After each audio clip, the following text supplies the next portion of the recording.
Everybody, Norm over here, and I've got my buddy Michael Monroe Goodman. And Michael, the Monroe, is Bill Monroe, and he was like your godfather. He's like my godfather. Yeah.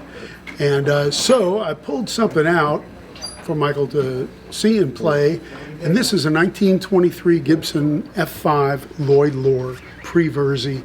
This is something I've had in the back for quite a while. I really love this mandolin. It's killer. Look at the back too. The wood and everything is just beautiful, absolutely gorgeous.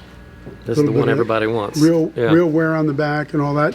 And so Bill, he had the most famous F5 in the world. And tell them that story about what happened with that mandolin. Well, I was telling the story about, how the wood makes, the wood makes all difference, especially when it comes to acoustic instrument stuff. And, of course, Bill bought his F5 in a pawn shop, in like the 40s, and had played it and, just wore it out, the way he played. And it needed some work done in the late 50s or early 60s. And he sent it to Gibson to do something. I think it was something minor. It was like tuners or something like that, or bridge, or maybe it was a fret job. And when they sent it back to him, they had completely refinished it and re-lacquered and made it look brand new.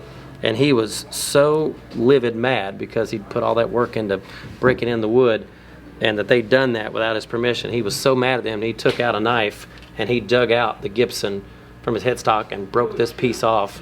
And he swore, he's like, I'm done advertising for them. I'm going to dig their name right out of it, because in his opinion, they'd like ruined all the years of breaking in the instrument. But the company has changed hands several times since then. Yeah. And they felt bad about it. They didn't know. Didn't. They thought they were doing them a favor. They thought they were doing a favor. But Bill's very set in his ways in that way. But in the 80s, someone had a scorned person. They I don't know if they sure found out who did it.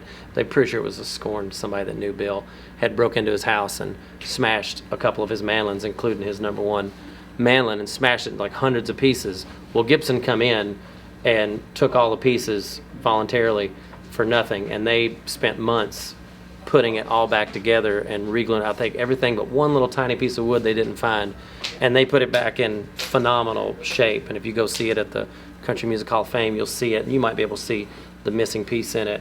But they put it back in perfect shape, and they re-put Gibson back in it and fixed that for him. And he was so grateful that they were able to do that for him. That made amends, and him and Gibson were, on really great terms after that. Well, that was the instrument he was most famous for playing, and kind of created a lot of the bluegrass music with that instrument. He brought the mandolin to the forefront. But when they fixed it, they made it play really good for him again, and he was all happy and used it for the rest of his career. Yeah, he was very, very grateful that they were able to put it back together. And the good work they do. It sounded, he played it for the rest of his life, and it still sounded amazing. Just you can't beat once you got that wood. You want to put it back together the way it is, because you. Well, this is a beautiful instrument over here, and one thing is, none of us here are mandolin players, so even my repairmen, they know how to make the thing function. Right. But it probably could stand a really good setup by somebody who's really familiar with mandolin. But you play it and made it sound great, and so play a little. I'll play a little something. I'll play a little song Bill did called Southern Flavor, and he had an album called Southern Flavor in the 80s. And I think it was the last Grammy he won. He won Best Bluegrass Album Grammy in the 80s for Southern Flavor.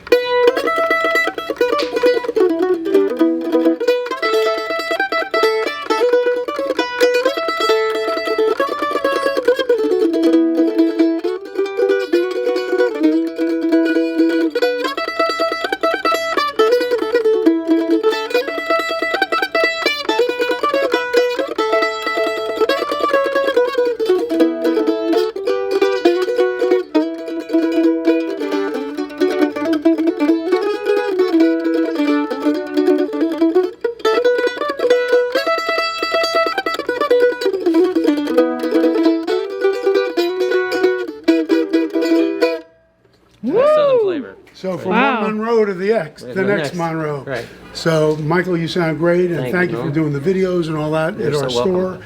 It's a real cool thing that we have here, that we have people like Michael and my buddy Chad Watson, bringing them in, and thank you again. Great players. abound here at Norm's Rare Guitars, and these are some of the best, him and Fat. So check out Michael's music at Michael MonroeGoodman.com. Yeah. Okay. Well, best believe you're going to be getting some good stuff. And he's got some great tunes, including one called "If You Want to Be a Country Singer." You got to have a beard. All right, there you go. Thank you, guys.